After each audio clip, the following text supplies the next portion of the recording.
उत्तर प्रदेश के एक छोटे से गांव धनौरा में एक मिट्टी की बनी झोपड़ी में रहता था रामू अपने परिवार के साथ। रामू एक मेहनती किसान था जिसकी कमाई बहुत अधिक नहीं थी, मगर उसका दिल बड़ा था। उसकी पत्नी सीता बेहद सादगी से जीवन जीने वाली पर हमेशा मुस्कुराती रहने वाली स्त्री थी। उनके 2 बच्चे थे, 10 साल का गोपाल और 7 साल की गुड़िया। गांव की कच्ची सड़कों, हरे भरे खेतों और खुले आसमान के नीचे उनका संसार सजा था। रोजमर्रा की जिंदगी में परेशानियां थीं, मगर उनके घर में कभी तकरार नहीं होती थी। हर दिन एक नए संघर्ष के साथ आता, मगर शाम को जब सब मिलकर दाल रोटी खाते तो ऐसा लगता मानो दुनिया की सारी खुशियां यहीं बसी हों। रामू के पास अपनी जमीन नहीं थी। वह दूसरों के खेतों में मजदूरी करता और उसी से कुछ रुपए कमा पाता। सीता दूसरों के घरों में काम करती और कुछ पैसे कमा लेती। बच्चे गांव के सरकारी स्कूल में पढ़ते थे। कभी स्कूल की छत टपकती थी तो कभी ब्लैकबोर्ड टूटा होता था, मगर बच्चे सीखने में लगे रहते।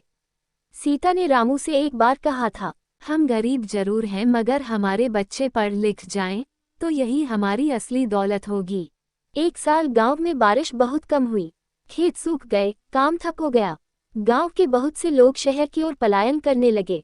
रामू के पास 2 ही रास्ते थे, या तो वह भी शहर चला जाए किसी फैक्ट्री में काम करने, या फिर गांव में रहकर संघर्ष करे। सीता ने कहा, अगर हम भी चले गए तो गांव की मिट्टी, ये खुला आसमान और बच्चों का बचपन सब कुछ पीछे छूट जाएगा। हम यहीं रहेंगे, कुछ भी हो जाए। रामू ने मन बना लिया कि चाहे जितनी भी कठिनाई हो, वह अपने गांव, अपने घर को नहीं छोड़ेगा।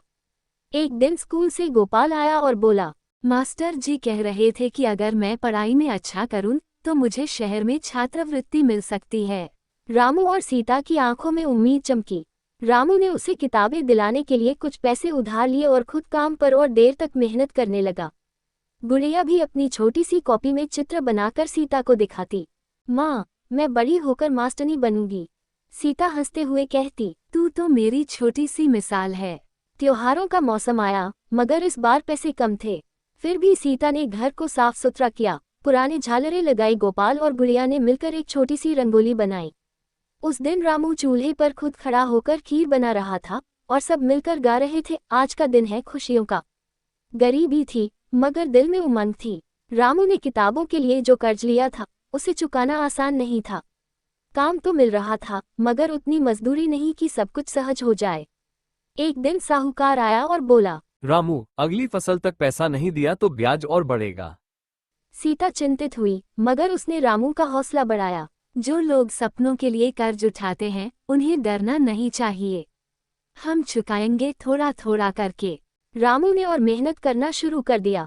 सुबह जल्दी खेत में, फिर दोपहर को गांव में लकड़ियां काटना और रात को बैलगाड़ी से चारा पहुंचाना। गोपाल अब अपने स्कूल में अव्वल आने लगा था। मास्टर जी उसे और बच्चों की मदद करने लगे। उन्होंने गांव के प्रधान से बात की और गोपाल को एक शिष्यवृत्ति दिलाने का प्रयास शुरू किया। एक दिन प्रधान जी ने रामू को बुलाया। तुम्हारा बेटा तो होशियार है रामू, अगर चाहो तो इसे शहर भेज सकते हो आगे की पढ़ाई के लिए। सरकार की योजना है जिसमें हॉस्टल और स्कूल सब मुफ्त है। रामू की आंखें भर आईं। उसने गोपाल को सीने से लगा लिया और कहा, जा बेटा, उड़ान भर, पर गांव और घर को कभी मत भूलना। गोपाल की जब शहर जाने की बारी आई तो पूरा गांव स्टेशन पर था।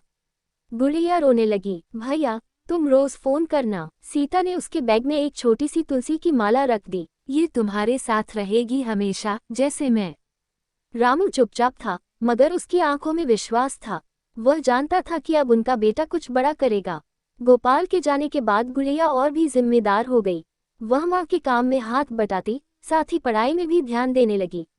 एक दिन स्कूल में चित्रकला प्रतियोगिता हुई जिसमें उसका चित्र प्रथम आया। मास्टरनी जी ने उसकी तस्वीर खींची और जिला स्तर पर भेजी।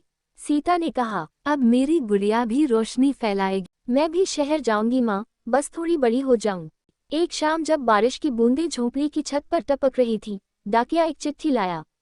गोपाल की थी। उसमें लिखा था, प्यारे पिताजी, माँ और गुड़िया, यहाँ सब अच्छा है। मैंने यहाँ की परीक्षा में भी पहला स्थान पाया है। अब मुझे स्कॉलरशिप मिली है और अगले महीने में अपने स्कूल की तरफ से दिल्ली जा रहा हूँ। आपने जो त्याग किया है मैं कभी नहीं भूलूंगा। एक दिन ऐसा आएगा जब हमारी झोपड़ी की जगह एक पक्का घर होगा और माँ को सिलाई छोड़ आराम मिलेगा। गुड़िया को मैं सबसे अच्छा स्कूल दिलवाऊंगा। बस आप आशीर्वाद देना। चिट्ठी पढ़कर रामू और सीता की आंखों से आंसू बह निकले, पर ये आंसू दुख के नहीं, गर्व और संतोष के थे। इस कहानी का सारांश यह है कि हमें हमेशा बड़े सपने देखने चाहिए और उसे पूरा करने के लिए लगातार मेहनत करनी चाहिए। इसी तरह की और कहानियाँ देखने के लिए हमारे चैनल को सब्सक्राइब करें।